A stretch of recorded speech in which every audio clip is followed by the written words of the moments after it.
Hey y'all, sorry about the delay. I have been sick for a couple of weeks. It's that time of the year, and I had to make some changes in life, but I hope you will excuse my absence. Lately, I have been thinking about words, how powerful they are, and how they carry weight. This morning, I received an email that surprisingly stated, "Your words are a gift." And I must say they truly are. Words are among the most powerful tools humans possess. They are invisible, intangible, and often fleeting, yet their impact can be lasting and profound. Words shape how people understand the world, how they see one another, and how they see themselves. They carry emotion, intent, history, and consequence. A single phrase can comfort someone in pain, ignite hope in moments of despair, or inflict harm that lingers long after it is spoken. Because words influence thoughts and actions, they are never neutral. They carry weight, whether spoken casually or delivered from the most powerful podium in the world. From early childhood, words help form identity and understanding. Encouragement can foster confidence, while ridicule can plant doubt that lasts for years. Language has the power to include or exclude, to validate experiences or dismiss them. In personal relationships, words can strengthen trust or fracture it.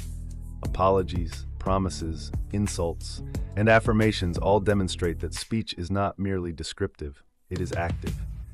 Words do things, they can heal or harm.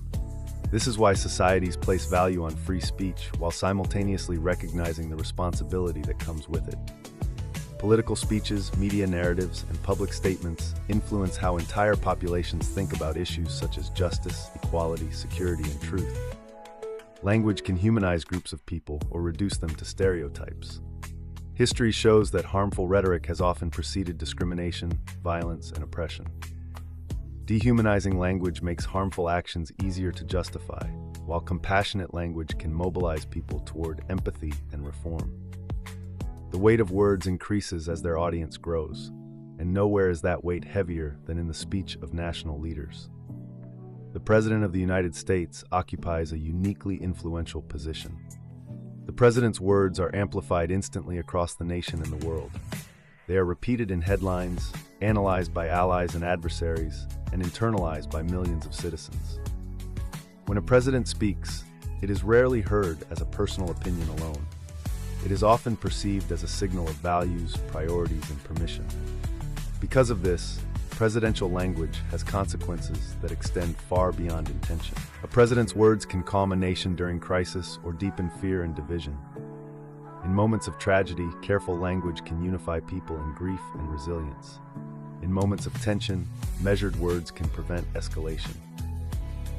This is why the President of the United States should know better. The office comes with briefings, advisors, historical precedent, and an understanding of global consequences. Presidents are taught that words matter in diplomacy, where a single phrase can strain alliances or provoke conflict.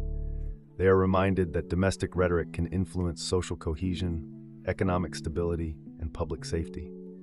Ignorance is not a reasonable defense when the power of the role is so well established.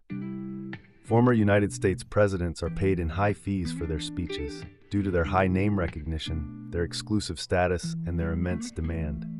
Basically, supply and demand. Although U.S. presidents receive a government pension after leaving office, their speaking fees at engagements significantly increase their personal wealth. Knowing better does not mean avoiding difficult truths or disagreement. Strong leadership does not require harshness or cruelty. It requires precision, empathy, and awareness of impact. A president can be firm without being demeaning, decisive without being reckless, and honest without being inflammatory. Choosing responsible language does not weaken leadership. It strengthens it by modeling the behavior expected of a democratic society. Because presidential language helps set the tone for public discourse, it shapes not only policy debates, but also everyday interactions among citizens. In that sense, words spoken from the highest office ripple outward, influencing how people treat one another. For an example, in an interview with the New York Times next month of January 2026, President Donald Trump stated that white people were very badly treated and they faced reverse discrimination from the civil rights era protections. His specific remarks were, "I think that a lot of people were very badly treated, where they did extremely well and they were not invited to go into a university or a college.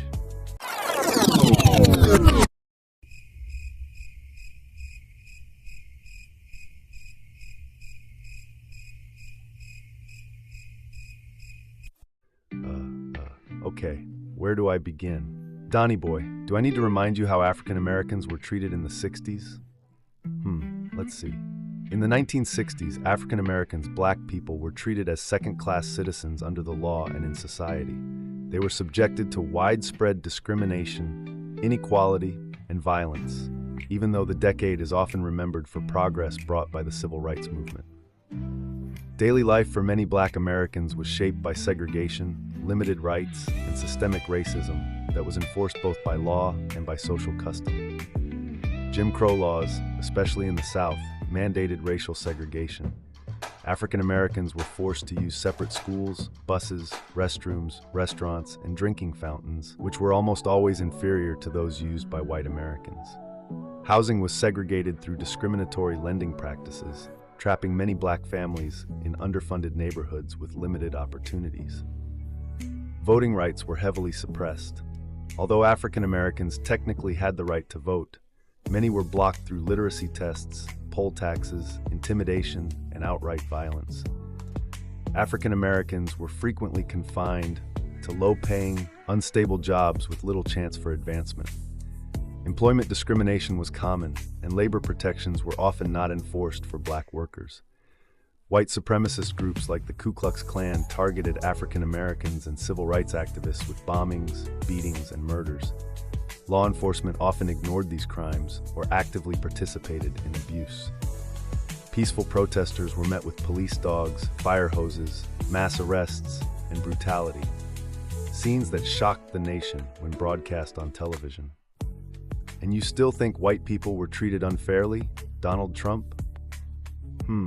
I don't think he has really grasped how his words can truly affect someone less than smart, like Couch Potato Bubba from the backwoods, who sits in front of the TV all day and lawfully believes every word the president says. Or maybe he does, but he doesn't give a damn. Dare I say what happened on January the 6th? In conclusion, words are powerful because they endure. The President of the United States should know better, because the cost of not knowing or not caring is paid by the nation as a whole. If you enjoyed this video, don't forget to like and subscribe, and I'll see you on my next video. Much love to you, Rogue Gang.